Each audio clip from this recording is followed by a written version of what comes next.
Alright guys, time to go here back again today. Hope you're enjoying your day so far, and today we're going to talk about the potentially imminent Chicago Huntsmen to OpTic Gaming Los Angeles rebrand, which has been rumoured over these last couple of weeks. Definitely some stories have been coming out that the most likely situation right now possibly looks like the Hector Rodriguez has of course purchased OpTic Gaming Los Angeles, as we talked about several weeks ago, and is now considering the options as to what NRG as an organisation do with the Chicago Huntsmen. Do they try and find some sort of contract loop or whatever to move everyone over to OpTic Gaming Los Angeles? There's a couple of hints that went around on the timeline over the last 24 hours or so, which may indicate that is the case and coming relatively soon. Intrigued to hear your thoughts in the comment section below. Like if you guys enjoyed the video, subscribe if you are new as always. I would greatly appreciate it. Thank you for doing that. Before we get into things, wanted to mention this Atlanta FaZe $25,000 tournament, which is going on right now. Selling was absolutely heating it up yesterday, but this is like a 3-day event. They've got 4 streams running, just like a traditional CWL event. These are the teams topping the charts. Empire are not the entirety of Empire. There's Hukanelli, but you've got Temp as well, and this guy called Critical. But FaZe and the Huntsmen and, well, the Los Angeles Gorillas and the Seattle Surge are pretty much their starting teams. I think Gorillas was, Surge had someone different, but we'll look at them at the end of the video probably, because there's a clip of them getting absolutely mollywopped in Game 5 when they go down to the bracket. The winners brackets are Empire and Huntsman won there, so they're going to be playing in the winners semi-final here. That's pretty cool to see. And then the losers side, we see Surge and Gorillas already out of the tournament. OpTic Gaming are down here as well. They didn't exactly have the best time playing, of course, for the West Coast. There was a lot of discussion around how difficult that is to do throughout the Modern Warfare season, and now even when we're playing this pretty fun online tournament, it's well, all of a sudden a discussion which comes up once again. But certainly interesting to see how these teams are matching up in a 4 versus 4 title. Then again though, there are a lot of like grinders in this tournament, right? Like people who well, maybe they were too young to play Modern Warfare competitively and just grinded Black Ops 4 the entire season. They're now coming in here and mixing it up with the best teams in the game. But yeah, certainly exciting to see how these teams are coming together. Also on the Rostermania side, I wanted to mention this. So Drew McCourt over at Contact, he's the head guy over there that owns the Paris Legion, made his AVI entirely red. No idea what's going on. Still, we don't know what's going on with Paris, but I thought this was kind of funny to look at, quite frankly. So this really is where we get into this OpTic Gaming Los Angeles potential rebrand stuff. Hector Rodriguez replies to this tweet yesterday from NRG Garet Rehling, saying, any LA-based graffiti artists follow me that want to work this weekend. So this guy, an executive producer over at NRG,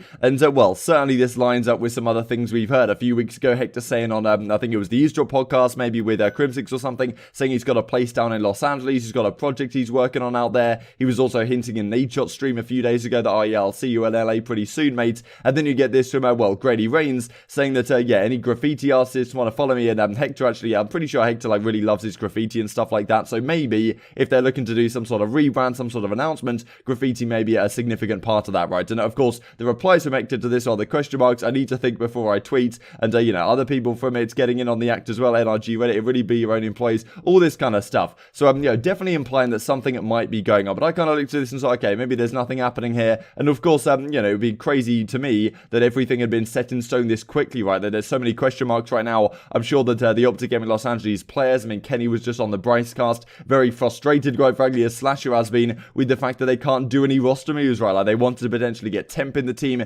Kenny was actually saying in that Bryce cast that, you know, Donnie Temp has been someone he's wanted to play with for years, and maybe that was potentially lined up, right? And having, you know, Temp in the team, Kenny, Slasher, and TJ could have been a decent squad, but they can't get everything set in stone and locked in because they may not even be on OGLA next season if Hector has then bought it, potentially bringing the Chicago Huntsman guys over, because to me it seems, well, you know, I don't think it's frankly going to happen that he leaves Scump and Co, even if just for a year, and then manages to sign them later. There's so many issues with that, and if the league aren't allowing the Huntsman to be rebranded, we talked about the other day that it may be more likely they just try and sell the Chicago Huntsman on, and then, well, bring in OpTic Gaming Los Angeles as the new brand of the new, I suppose, home of the green wall once again. But it's pretty difficult to look into exactly what this could potentially mean. The other interesting part of it, though, of course, is that Scump recently changed his YouTube header to, well, something which is rather dissimilar to what it used to be. So I went to the Wayback Machine to look what's happened over the years here. This was the header on the 26th of August, I believe, the previous one that he had. You can see Scump here, a couple of sponsors that he had, and definitely the,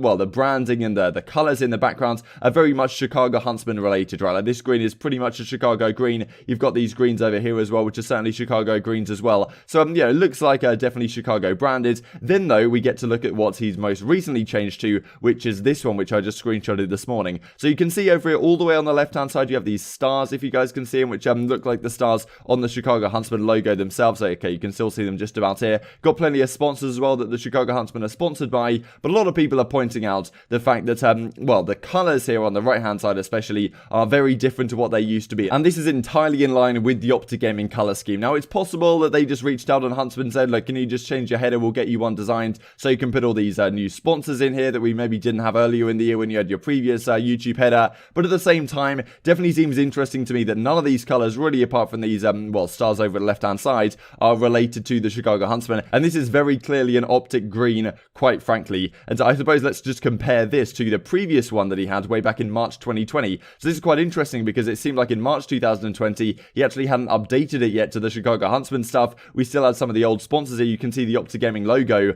And, well, these colors, as you can see here, are very similar indeed to these colors he currently has. And this was the OpTic Gaming branding that he, well, hadn't removed in March 2020. And, well, this is the most recent stuff as well. Compare that, of course, to these colors, which are the most recent Chicago Huntsman ones with him in the Chicago Huntsman picture right here. So a lot to potentially say about this. This could, of course, be much ado about nothing, but it seems to me that, well, it's just strange timing, right, that he would change this, and the color scheme is completely different in the header, and yes, there's these new sponsors that are in the header, but definitely, you know, maybe something's going on here, right? On a similar vein, I actually looked back to the very first one while I was on Wayback Machine, just thought this would be a cool trip down memory lane. So the first ever recording that they have, or first ever screenshot of Scump's channel, was way back in June 11th, 2013, and you can see right here, he didn't actually even have a header at the time. This was the old school, you know, logo he had, of course, and you can see that just 3 days ago from when this was recorded, he uploaded KSG Nuclear Decimation, which I'm sure is a video that you guys very well remember. You can see here as well, like, related channels, KOAR Speedy, FaZe Methods, Assassin, FaZe Pomage, OpTic Nadeshot, FaZe Sprats.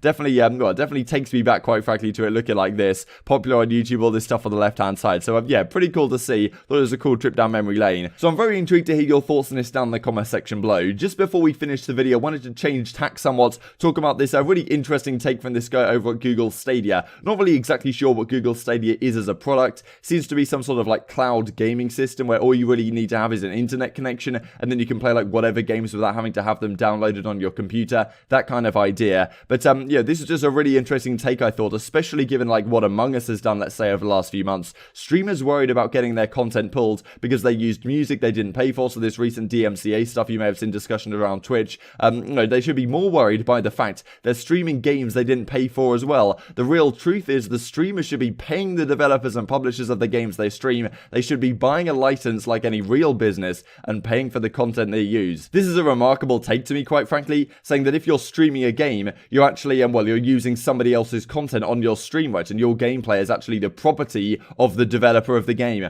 Now, you know, this is so questionable to me in the sense that, let's say it's a game like Among Us. If all these new streamers had to pay Among Us for the rights to actually use their gameplay, then all of a sudden, who's going to be playing this game? The fact that streamers can actually play this game and it can prove to be a popular title is actually what helps the games, well, the games develop. In a sense, it should be the other way around, you could argue, right? And certainly we see the developers will actually pay, you know, the streamers to play their game to actually promote it. So it's a really backwards take from my perspective. If anything, as I say, the developers should be paying the big streamers to actually play their games. So, well, they promote it to new audiences that watch those streams. If it becomes a popular game, all of a sudden people are buying it and playing their game and buying the micro cosmetics and all this kind of stuff. So, thought this was just pretty interesting because this has been a discussion for a number of years that I've heard, you know, people talking about, say, you know, why do these developers allow people to just play their games for free if it's basically their content? Like, surely all of this content people are uploading onto YouTube is technically gameplay from, you know, from an actual game, right? And therefore it's not your gameplay. It's, yes, it's you playing the game, but it's technically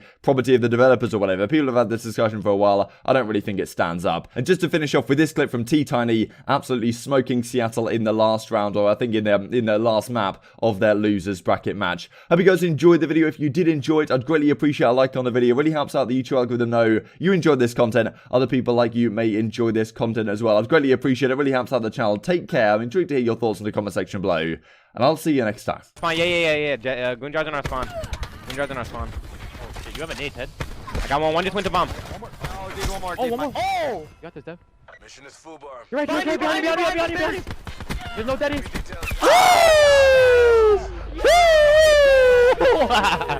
Let's go, baby. Let's get this shit, yo. Yeah, let's go.